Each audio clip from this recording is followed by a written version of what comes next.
நண்பர்கள் அனைவருக்கும் வணக்கம். கடந்த 24 மணி நேரத்தில் இஸ்ரேல் பார்த்துக்கிட்டிங்கன்னா காசா மேலே மிக பயங்கரமான ஒரு தாக்குதலை நிகழ்த்தி இருக்கிறாங்க. அடுத்து ரஷ்யாவினுடைய ஃபாரின் மினிஸ்டர் லாவ்ரோவ் அவர்கள் பார்த்துக்கிட்டிங்கன்னா ஹிஸ்புல்லாவுக்கு ஆதரவாக மிக வெளிப்படையாக அவங்க யார் சைட் இருக்கிறாங்க அப்படின்ற மாதிரி தெளிவாக ஒரு விஷயத்தை சொல்லியிருக்கிறாரு. ஜெர்மனி பார்த்துக்கிட்டிங்கன்னா உக்ரைனுக்கு ஒரு மிகப்பெரிய பல்ப் இப்போ கொடுத்துட்டாங்க. ஸோ இப்படி நிறையா முக்கியமான விஷயத்தை இந்த வீடியோவில் நம்ம பார்க்க போகிறோம் நண்பர்களே. முழு வீடியோவையும் பாருங்கள். ஃபஸ்ட்டு நம்ம இந்தியா சம்மந்தமாக ஒரு முக்கியமான விஷயம் நான் சொல்லிக்கிறேன். ஒரு முக்கியமான டிஃபென்ஸ் நியூஸ் என்ன அப்படின்னா, கல்யாணி ஸ்ட்ராட்டஜிக் சிஸ்டம்ஸ் இந்தியாவில் இருக்கக்கூடிய ஒரு தனியார் நிறுவனம், பாரத் ஃபோர்ஜ் அப்படின்ற நிறுவனத்துக்கு கீழே இருக்கக்கூடிய ஒரு நிறுவனம், ஒரு சப்சிடரி கம்பெனி அப்படின்னு சொல்லலாம். பாரத் ஃபோர்ஜுக்கு கீழே இருக்கக்கூடிய ஒரு கம்பெனி. ஸோ இந்த நிறுவனம் பார்த்துக்கிட்டிங்கன்னா ஆர்ட்டிலரி ஷெல்ஸ் தயாரிக்கிறாங்க. தொடர்ச்சியாக பெரிய அளவுக்கு தயாரித்து இருக்கிறாங்க. இப்போ அவங்க என்ன சொல்லியிருக்கிறாங்க அப்படின்னு பார்த்துக்கிட்டிங்கன்னா, வரப்போகிற 3 ஆண்டுகளுக்கு கண்டினியூஸாக அவங்களுடைய ப்ரொடக்ஷன் கண்டினியூஸாக ரன் ஆகிற மாதிரி ஆர்டர் புக் ஆகிடுச்சு. ஸோ அவங்களுடைய ப்ரொடக்ஷன் கெப்பாசிட்டி அடுத்த 3 வருஷத்துக்கு ரொம்ப பிஸி அப்படின்னு சொல்லியிருக்கிறாங்க. முக்கியமாக பார்த்துக்கிட்டிங்கன்னா ஐரோப்பிய நாடுகள் இவங்களுடைய 155 mm ஆர்ட்டிலரி ஷெல் சம்மந்தமாக பெரிய அளவுக்கு என்கொயரி பண்ணி இருக்கிறாங்க. பெரிய அளவுக்கு இவங்களுடைய எக்ஸ்போர்ட்டும் அதிகமாகியிருக்கு.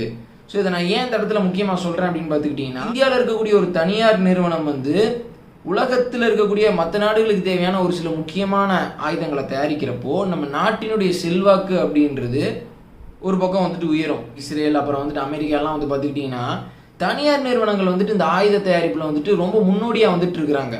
அது அவங்களுக்கு ஒரு பெரிய அளவுக்கு மற்ற நாடுகளை இன்ஃப்ளூயன்ஸ் பண்ணுவதற்கு, அவங்களுடைய ஜியோ பாலிட்டிக்ஸை பெரிய லெவலுக்கு கொண்டு போவதற்கு உதவிகரமாக இருக்கு.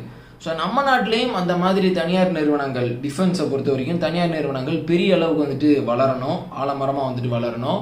ஸோ அதில் கல்யாணி ஸ்ட்ராட்டஜிக் சிஸ்டம்ஸ் பார்த்துக்கிட்டிங்கன்னா இப்போ ஒரு சிறப்பாக ஒரு பாதையில் போயிட்டு இருக்கிறாங்க அப்படின்றத நான் முக்கியமாக அந்த இடத்துல நான் சொல்ல வரேன் நண்பர்களே. யாருமே போர் வேணாம், அமைதி தான் வேணும் அப்படின்னு சொல்லிட்டு நம்ம விரும்புகிறோம். ஆனால் இந்த உலக அரசியல் அப்படின்றது பார்த்துக்கிட்டிங்கன்னா கான்ஸ்டண்ட்டாக ஏதோ ஒரு பிரச்சனை அப்படின்றது வந்துக்கிட்டே இருக்குது. ஸோ நம்ம இந்த ஆயுதங்களை தயாரித்து விற்கலைனாலும் வேற யாரோ ஒருத்தவங்க இந்த மார்க்கெட்டை எக்ஸ்ப்ளோர் பண்ண தான் போகிறாங்க. அது ஏன் இந்தியன்ஸாக இருக்கக்கூடாது அப்படின்றது தான் இந்த இடத்துல நான் சொல்ல வரேன் நண்பர்களே. சரி, இப்போ ரொம்ப முக்கியமான ஒரு செய்திக்கு நான் வர்றேன். இஸ்ரேல் பார்த்துக்கிட்டிங்கன்னா கடந்த 24 மணி நேரத்தில் காசா ஸ்ட்ரிப்பில் கிட்டத்தட்ட 25 டார்கெட்ஸ் அடிச்சிருக்கிறாங்க. இதில் 81 பேர் உயிரிழந்ததாக காசாவில் இருக்கக்கூடிய ஹமாஸ் நடத்தக்கூடிய ஹெல்த் மினிஸ்ட்ரி சொல்லியிருக்கிறாங்க. ஸோ இந்த ஹமாஸ் நடத்தக்கூடிய ஹெல்த் மினிஸ்ட்ரி பார்த்துக்கிட்டிங்கன்னா சிவிலியன்ஸ் யார், ஹமாஸ் மிலிட்டன்ஸ் யார் அப்படின்றத பிரித்து சொல்லலை. இது வரைக்கும் கிட்டத்தட்ட 39,000 பேர் உயிரிழந்திருக்கிறாங்க அப்படின்னு தான் சொல்லியிருக்கிறாங்க. அதில் ஹமாஸ் எவ்வளவு அப்படின்ற அந்த நம்பர்ஸை இன்ன வரைக்கும் அவங்க சொல்லலை. இஸ்ரேல் என்ன சொல்கிறாங்க, நாங்கள் அடிக்கக்கூடிய அந்த தாக்குதல் எல்லாமே நாங்கள் முக்கியமான இன்டெலிஜென்ஸை பேஸ் பண்ணி தான் அந்த தாக்குதலை நாங்கள் நிகழ்த்துவோம். ஒரு இடத்துல பயங்கரவாதிகள் பதுங்கி இருக்கிறாங்க, டெரர் செல்ஸ் அங்கே இருக்குது அப்படின்னா அங்கே தான் நாங்கள் தாக்குதல் நிகழ்த்துவோம் அப்படின்னு சொல்லிட்டு இஸ்ரேல் சொல்கிறாங்க. ஸோ இப்போ இஸ்ரேல் என்ன கிளைம் பண்ணுறாங்க அப்படின்னா, இது வரைக்கும் அவங்க நடத்தின அந்த தாக்குதலில் 14,000 ஹமாஸ் மிலிட்டன்ஸ் கொல்லப்பட்டிருக்கிறார்கள். ஒட்டு மொத்தமாக 14,000. இதில் சிறை பிடிச்சவங்களும் அடக்கம். ஸோ நாங்கள் எங்களுடைய தாக்குதலை ஹமாஸை கண்டெயின் பண்ணுவதற்கு, ஹமாஸ் அழிப்பதற்கு தான் பெரிய அளவுக்கு செயல்படுத்தி வர்றோம் அப்படின்னு சொல்லிட்டு இஸ்ரேல் சொல்கிறாங்க. இஸ்ரேலினுடைய டிஃபென்ஸ் மினிஸ்டர் கேலண்ட் என்ன சொல்லியிருக்கிறாரு அப்படின்னா, இப்போ ரீசெண்டாக சொல்லியிருக்கிறாரு, நாங்கள் நடத்தக்கூடிய இந்த தாக்குதல் ஹமாஸ் மேலே மிகப்பெரிய ஒரு ப்ரெஷரை போட்டிருக்கு. அவங்களுடைய லீடர்ஷிப்பை பாதி பேத்துக்கு மேலே நாங்கள் எலிமினேட் பண்ணிட்டோம். அதனால தான் இந்த அமைதி பேச்சுவார்த்தை, இந்த ஹோஸ்டேஜ் எக்ஸ்சேஞ்ச் சம்மந்தமாக பேச வர்றப்போ ஹமாஸ் எங்ககிட்ட அப்படியே கொஞ்சம் அடிபணிஞ்சு பேச வர்றாங்க அப்படின்னு சொல்லி இஸ்ரேலினுடைய டிஃபென்ஸ் மினிஸ்டர் சொல்லியிருக்கிறாரு. இப்போ பார்த்துக்கிட்டிங்கன்னா ஹமாஸ் பேச்சுவார்த்தைக்கு நாங்கள் தயார் அப்படின்னு சொல்கிறாங்க. இஸ்ரேல் தான் அதை பெரிய ஒரு விஷயமா பொருட்படுத்தாமல் தாக்குதல் தீவிரப்படுத்தி இருக்கிறாங்க. என்னதான் இஸ்ரேலினுடைய டிஃபென்ஸ் மினிஸ்டர் கேலண்ட் இந்த மாதிரி சொன்னாலும் இன்னமும் பார்த்துக்கிட்டிங்கன்னா ஹமாஸ் இஸ்ரேல் மீது ஆன்டி டேங்க் அட்டாக் பண்ணிட்டு இருக்கிறாங்க. ஆன்டி டேங்க் ராக்கெட் லான்ச்சர்ஸ் பயன்படுத்தி அடிச்சு இருக்கிறாங்க. இன்னும் ஒரு சில இடங்களில் பார்த்துக்கிட்டிங்கன்னா அவங்க ராக்கெட் லான்ச் பண்ணுறாங்க காசா ஸ்ட்ரிப்லேருந்து இஸ்ரேல் மேலே. முன்னே அளவுக்கு இல்லை, ஆனால் எப்பயாவது ஒரு சில சம்பவங்களை அந்த மாதிரி அவங்க பண்ணிடுறாங்க. ஸோ இப்படி ஹமாஸை இன்னமும் இஸ்ரேல்னால் முழுமையாக அழிக்க முடியலை. ஆனால் சொல்லிக்கும்படியாக ஒரு பெரிய அளவுக்கு ஹமாஸை அவங்க எண்ணிக்கையில் குறைச்சிருக்கிறாங்க அப்படின்னு சொல்லலாம். இப்போ கூட பார்த்துக்கிட்டிங்கன்னா இஸ்ரேலினுடைய பீரங்கிகள் ரஃபாவினுடைய தெற்கு பகுதிக்குள்ளே டீப்பாக பெனிட்ரேட் ஆகி பெரிய அளவுக்கு டார்கெட்ஸ் அடிச்சிருக்கிறாங்க. இப்போ இஸ்ரேல் டிஃபென்ஸ் ஃபோர்ஸஸ் முக்கியமாக எந்த இடத்த குறி வச்சு அடிச்சிட்டு இருக்கிறாங்க அப்படின்னு பார்த்துக்கிட்டிங்கன்னா, இந்தந்த இடங்களை எல்லாம் ஹமாஸ் இஸ்ரேல் ஆர்மியை அப்சர்வ் பண்ணுவதற்காக, கண்காணிப்பதற்காக பயன்படுத்துகிறாங்களோ அந்த கட்டிடங்கள், அந்த இடங்கள், அங்கே இருக்கக்கூடிய அந்த ஸ்ட்ரக்சர்ஸ் எல்லாத்தையுமே இப்போ இஸ்ரேல் ஆர்மி வந்துட்டு டிஸ்மேண்டில் பண்ணி வந்துட்டு இருக்கிறாங்க. அந்த இடத்த வந்துட்டு அவங்க அடிச்சு வந்துட்டு இருக்கிறாங்க. ஸோ இப்போ வரப்போகிற காலங்களில் இந்த பிரச்சனை முடிவடையுமா, இதுக்கு வந்து ஒரு நிரந்தர தீர்வு இருக்கா, இந்த இஸ்ரேல் பாலஸ்தீன் பிரச்சனைக்கு ஒரு நிரந்தர தீர்வு இருக்கா அப்படின்னு கேட்டுக்கிட்டிங்கன்னா கிடையாது நண்பர்களே. ஏன் அப்படின்னு பார்த்தீங்கன்னா அமெரிக்கா உட்பட உலக நாடுகள் எல்லாருமே ஒரு 2 ஸ்டேட் சொல்யூஷன் அப்படின்றத வந்துட்டு வலியுறுத்துறாங்க. ஆனால் இப்போது நேற்று வந்து பார்த்தீங்கன்னா இஸ்ரேல் பார்லிமெண்ட்டில் வந்துட்டு இந்த 2 ஸ்டேட் சொல்யூஷனுக்கு அகெயின்ஸ்டாக ஒரு ரெசல்யூஷன் வந்துட்டு பாஸ் பண்ணியிருக்காங்க. நெசட் அப்படின்னு சொல்லுவாங்க இஸ்ரேல் பார்லிமெண்ட்டை. ஸோ அதில் வந்து பார்த்துக்கிட்டிங்கன்னா கிட்டத்தட்ட 68 பார்லிமெண்ட் மெம்பர்ஸ் வந்துட்டு இந்த 2 ஸ்டேட் சொல்யூஷனுக்கு எதிராக வந்துட்டு ஓட்டு செலுத்தியிருக்கிறாங்க. 9 பேர் வந்துட்டு ஆதரவாக வந்துட்டு வாக்கு செலுத்தியிருக்கிறாங்க. ஸோ இப்போ இருக்கக்கூடிய இஸ்ரேல் கவர்மெண்ட் இனிமேல் வர்றவங்க யாருமே வந்து இந்த 2 ஸ்டேட் சொல்யூஷன் வந்துட்டு அக்செப்ட் பண்ணிக்க போவது கிடையாது.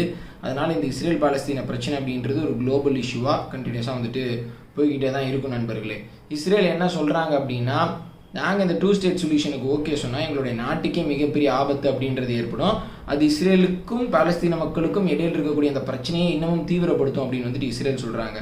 ஆனால் 1993 போடப்பட்ட அந்த ஆஸ்லோ அக்கார்ட்ஸின் அடிப்படையில் வந்து பார்த்துக்கிட்டிங்கன்னா இஸ்ரேல் அப்போ என்ன ஒத்துக்கிட்டாங்க அப்படின்னா, ஒரு 2 ஸ்டேட் சொல்யூஷன் தான் இதற்கு ஃபைனலாக ஒரு தீர்வு. ஸோ ஸ்டெப் பை ஸ்டெப்பாக அந்த 2 ஸ்டேட் சொல்யூஷனை நோக்கி போவோம் அப்படின்ற மாதிரி தான் ஆஸ்லோ அக்கார்ட்ஸில் வந்துட்டு இஸ்ரேல் வந்து ஒத்துக்கிட்டு கையெழுத்து போட்டாங்க. ஆனால் இப்போ இஸ்ரேல் ஏன் பின்வாங்குறாங்க அப்படின்னு பார்த்துக்கிட்டிங்கன்னா, இஸ்ரேல் சொல்லக்கூடிய இஸ்ரேல் தரப்பு வாதம் வந்து என்ன அப்படின்னா, ஹமாஸ் வந்து ரொம்ப ஒரு பெரிய ஆர்ம்டு விங்காக வந்துட்டாங்க. அவங்க வந்து இந்த 2 ஸ்டேட் சொல்யூஷனே வந்துட்டு அக்செப்ட் பண்ணலை. ஸோ அவங்க வந்து கண்டினியூஸாக எங்களுக்கு காசா ஸ்ட்ரிப்லேயே வந்துட்டு பெரிய அளவுக்கு சின்ன பகுதியை தான் வந்துட்டு கொடுத்துருக்கீங்க, இங்கேயே இந்த பக்கமே ஒரு பெரிய பகுதி வந்துட்டு வேணும் அப்படின்னு சொல்லிட்டு அவங்க வேறு பாணியில் செயல்பட்டு வந்துட்டு இருக்கிறாங்க. ஸோ 2 ஸ்டேட் சொல்யூஷனுக்கு ஓகே சொன்னால், இஸ்ரேல் வந்துட்டு ஓகே சொன்னால், ஹமாஸ் போன்ற அமைப்புகள் இன்னமும் பெரிய அளவுக்கு வளர்ந்து இஸ்ரேலுக்கு எதிராக தாக்குதல் நிகழ்த்துவாங்க அப்படின்றது தான் இஸ்ரேலினுடைய ஒரு வாதமாக வந்துட்டு இருக்கு. இஸ்ரேல் சொல்லக்கூடிய அந்த காரணம் சரியா தவறா அப்படின்றது வந்துட்டு நீங்கள் கமெண்ட் செக்ஷனில் சொல்லுங்கள் நண்பர்களே. இப்போ ரொம்ப ஒரு முக்கியமான செய்திக்கு வந்துட்டு நான் வர்றேன். என்ன அப்படின்னா, ரஷ்யாவினுடைய ஃபாரின் மினிஸ்டர் லாவ்ரோ அவர்கள் வந்து ரொம்ப ஒரு பரபரப்பான ஒரு கருத்தை வந்து சொல்லியிருக்கிறார். என்ன சொல்லியிருக்கிறார் அப்படின்னா, ஹெஸ்புல்லா வந்து லெபனானில் இருக்கக்கூடிய ஈரானுக்கு ஆதரவாக செயல்படக்கூடிய ஹெஸ்புல்லா அமைப்பு வந்து ரொம்ப பொறுமையாக விஷயத்தை வந்து கையாண்டு வந்துட்டு இருக்கிறாங்க. அவங்க இஸ்ரேல் மேலே வந்துட்டு அவங்க ரொம்ப ஆக்ரோஷமான தாக்குதல் நிகழ்த்தல, ரொம்ப ரெஸ்ட்ரிக்டடாக தான் வந்துட்டு அவங்க ரொம்ப கட்டுப்பாடோட தான் வந்துட்டு அவங்க பதில் தாக்குதல் வந்துட்டு நிகழ்த்துறாங்க.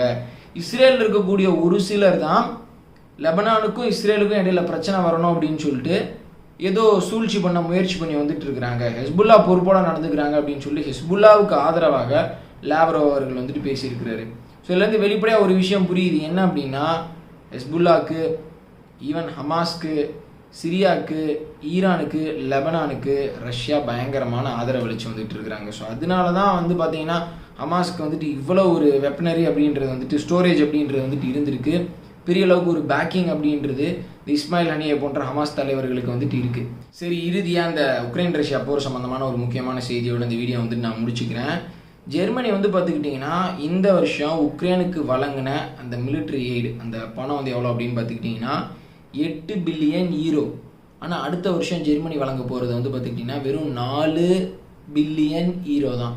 ஜெர்மனி வந்து உக்ரைனுக்கு அவங்க பண்ணுற அந்த ஃபண்டிங்கை பாதியாக வந்துட்டு குறைச்சிட்டாங்க. என்ன காரணம் அப்படின்னு பார்த்துக்கிட்டிங்கன்னா, அடுத்து அமெரிக்கா கிட்டேருந்து பெரிய சப்போர்ட் வந்துட்டு வராது, அமெரிக்காவே பெரிய அளவுக்கு உக்ரைனை வந்துட்டு பேக் பண்ண மாட்டாங்க. ஸோ அதனால் நம்ம ரொம்ப இன்வால்வ் ஆகிக்க வேணாம் அப்படின்னு சொல்லிட்டு ஜெர்மனியும் பின்வாங்க ஆரம்பிச்சிட்டாங்க. ஐரோப்பிய நாடுகள்லேயே ஜெர்மனி தான் வந்து பார்த்துக்கிட்டிங்கன்னா மிலிட்ரி ஸ்பெண்டிங் ரொம்ப வந்து நாட்டோ எக்ஸ்பெக்ட் பண்ணுற லெவலோட வந்துட்டு கம்மியாக பண்ணுற நாடு. ஸோ இப்போ அவங்க வந்து உக்ரைன்கிட்டையும் வந்து பார்த்துக்கிட்டிங்கன்னா எதிர்பார்த்த அளவுக்கு வந்துட்டு இனிமேல் அவங்க செலவு பண்ண போகிறது கிடையாது. இதற்கு இன்னொரு முக்கியமான காரணம் என்ன சொல்கிறாங்க அப்படின்னு பார்த்துக்கிட்டிங்கன்னா, டொனால்ட் ட்ரம்ப் அவர்கள் அடுத்த எலெக்ஷன் வந்துட்டு ஜெயிப்பதற்கான பிரசிடென்ட் எலெக்ஷனில் ஜெயிச்சு வருவதற்கான வாய்ப்பு அதிகமாகவே இருக்குது. இப்போ டொனால்ட் ட்ரம்ப் வந்து அவருடைய வைஸ் பிரசிடெண்ட்டாக வைஸ் பிரசிடென்ட் பிக்காக யாரை வந்துட்டு சூஸ் பண்ணியிருக்கிறார் அப்படின்னா ஜேடி வேன்ஸ் அப்படின்ற ஒரு நபரை வந்துட்டு தேர்வு செஞ்சுருக்கிறாரு. ஸோ அவர் வந்து பார்த்துக்கிட்டிங்கன்னா உக்ரைனுக்கு மிலிட்ரி எய்டே வழங்கக்கூடாது, இராணுவ உதவியே வழங்கக்கூடாது அப்படின்னு சொல்லிட்டு சொல்லக்கூடிய ஒரு நபர். ஸோ அப்படிப்பட்ட ஒரு நபரை ட்ரம்ப் பிக் பண்ணியிருக்கிறாரு. ஸோ அதனால் ஐரோப்பிய நாடுகள் எல்லாருமே வந்துட்டு ஒரு கலக்கத்தில் தான் வந்துட்டு இருக்கிறாங்க. அவர் வந்து என்ன சொல்கிறார் அப்படின்னா, ஐரோப்பிய நாடுகள் வந்து பெரிய அளவுக்கு இராணுவ உதவிக்கு அமெரிக்காவை நம்பி இருக்கக்கூடாது அப்படின்னு சொல்லிட்டு சொன்ன ஒரு நபர், அப்படி கருத்து சொன்ன ஒரு நபர். ஸோ அவர் வந்து ஐரோப்பிய நாடுகளுக்கு உக்ரைனுக்கு எவ்வளோ பெரிய தலைவலியாக இருக்கும் அப்படின்றத நீங்கள் இமேஜின் பண்ணி பாருங்கள். ஸோ இந்த நேரத்தில் உக்ரைனுடைய டிஃபென்ஸ் மினிஸ்டர் வந்துட்டு என்ன சொல்லியிருக்கிறார் அப்படின்னா, அமெரிக்கன் எலெக்ஷன் ரிசல்ட்ஸ் எப்படி இருந்தாலும் யார் ஜெயித்தாலும் நாங்கள் அதுக்கு தகுந்த மாதிரி வந்துட்டு நாங்கள் எங்களுடைய விஷயத்தை வந்துட்டு நாங்கள் பிளான் பண்ணிக்குவோம். இப்போ எங்களுடைய முழு ஃபோக்கஸ் வந்து பார்த்துக்கிட்டிங்கன்னா பேட்டில் ஃபீல்டில் தான் வந்துட்டு இருக்கு, களத்தை தான் வந்துட்டு நாங்கள் இப்போ ஃபோக்கஸ் பண்ணி சண்டை போட்டு வந்துட்டு இருக்கிறோம். ஸோ யார் ஜெயிச்சாலும் தோத்தாலும் வந்துட்டு எங்களுக்கு கவலை இல்லை, ட்ரம்ப் அவர்கள் ஜெயிச்சாலும் அதுக்கு தகுந்த மாதிரியான அந்த ஒரு சொல்யூஷன் வந்துட்டு நாங்கள் பார்த்துக்குவோம் அப்படின்னு சொல்லிட்டு அவர் சொல்லியிருக்கிறாரு. உக்ரைனுக்கு உண்மையிலே ரொம்ப ஒரு நெருக்கடியான சூழ்நிலை தான்.